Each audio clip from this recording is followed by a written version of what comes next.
Well, fine. Good evening, everyone. This is Patricia, and I am traveling for history. I am in Charlotte, Vermont today, and this is the Charlotte Center Historic District, which encompasses the historic 19th century town center of Charlotte, Vermont.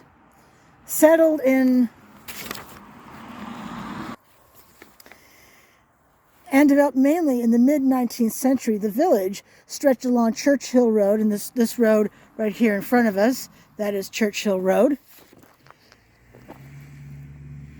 West of Hinesburg Road retains a well-preserved 19th century atmosphere of residential, civic, and commercial buildings. The district was listed on the National Register of Historic Places in 1984. Now, I know we can see the commercial buildings. They're right in front of us. They look like storefronts because they were storefronts. I mean, look at this one right here. I don't know what kind of business it was, but what I can show you is this right here. Has that beautiful Italianate look to it. We can see those big prominent brackets and the way they're attached there. It just screams commercial, even if you didn't know any better. And of course the windows as well in the front. It looked like display windows because they were display windows. The town of Charlotte was chartered in 1762, but not settled until about 1784 after the American Revolutionary War. By tradition, a stake was placed at the town's geographic center, and that is where the village of Charlotte Center arose. It was located on the area's major north-south route, which unfortunately is now bypassed by the modern alignment of U.S. Route 7, running east-west between two hills. It developed as a stop on the stagecoach route between Burlington and Troy, New York, when Hezekiah Barnes, the village's first settler, built a tavern in 1800. The village was the principal civic and commercial area of the town until the construction of the Central Vermont Railroad bypassed it, after which commercial and political activity was largely removed to Charlotte's Four Corners, where the railroad station was located. The historic district extends westward, which is down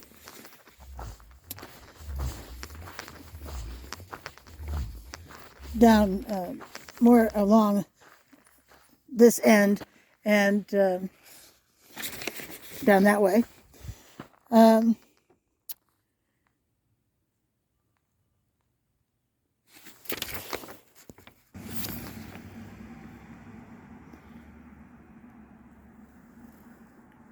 So as I was saying, the historic district extends westward in a linear fashion along Churchill Road, the former stagecoach route and one-time alignment of US 7 from its junction with Hinesburg Road. That is Hinesburg Road right there. Its dominant features are the 1854 Greek Revival Congregational Church, which is up the road here, and the 1850 former Town Hall, which is now the local museum, and that's right here. Is that not splendid, right? It looks like a town hall. I'll talk about the style of that building in just a moment, but I'm guessing if you've been watching my videos, you can probably recite these features yourselves as well. Most of the buildings are of a wood frame construction and were built before 1860. The only stone house, a Cape-style structure, was built by Hezekiah Barnes around 1790, near his tavern, which no longer stands. The dispersed district also includes several barns from the early 20th century, as well as one believed to have been built by Barnes around the same time as the stone house. Now, this is the former town hall. It is now a memorial museum. It does say 1850 to 1943 on the front, so I'm guessing that's when it was the town hall. So let's talk about the style of this amazing building, shall we? This is a Greek Revival style building, and how do we know that? Well, it has this pediment right here. Think the Parthenon in ancient Greece. That's where this idea comes from. It has on the two ends here, we have this one here, And that one over there, those are called pilasters. They are columns built into the wall. It also has a very strong lintel over the windows, that there, and that there, and over the door as well. Very pronounced lintel. And it's also built of, in this case, brick. Usually that's also an indicator. But certainly the pediment should scream to you, I'm Greek Revival style. Let's take a walk around this building because, well, we can. Since it's a museum, I don't really consider this private property as much as I do a house. It has this amazing stone foundation. Looks like red stone. If you're going to come and walk this terrain, do be careful. It's not quite as bad as most cemeteries I've been in, but it's not even by any stretch of the imagination. So, isn't this spectacular? Okay, I'm easily amazed. I think you've noticed this by now, but wow, look at that.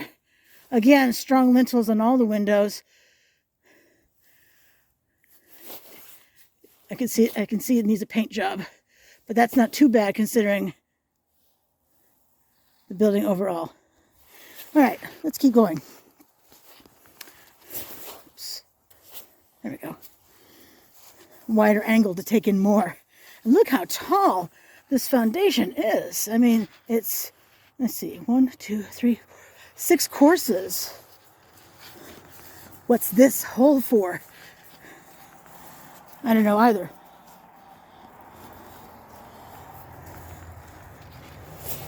Looks like a